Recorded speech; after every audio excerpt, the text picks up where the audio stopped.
Milžinas, ai nykštys. Kartą pro langą pamatėme didžiulį milžiną. Ojojoj, Jis aimanavo, tad nusprendėm jam padėti. mano nykštys. Tėveliai tuo metu žiūrėjo televizorių. Anykščiuose buvo pastebėtas milžinas. Jis šlubuoja ir aimanuoja. Būkite atidus. Manoma, kad jam sužeistas kairės kojos nykštys. Reikalinga skubi medicininė pagalba.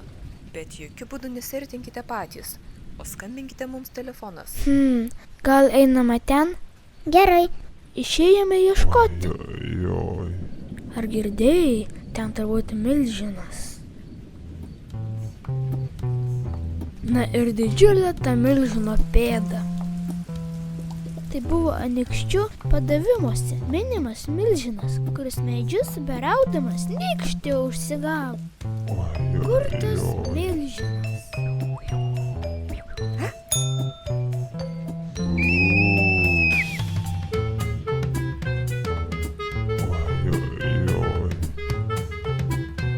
Ojojoj, mano nykštys. Gal padėt? Būčiau dėkingas. Atrodo nekaip, reiks bintuot.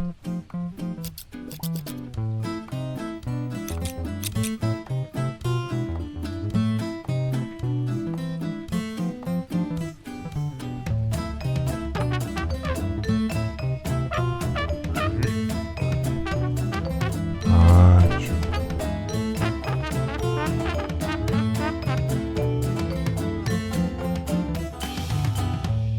O tada milžinas papasakojo, kad seniau gyveno daug jo giminaičių. Vieni mėtė akmenis, kiti pūtė vėją.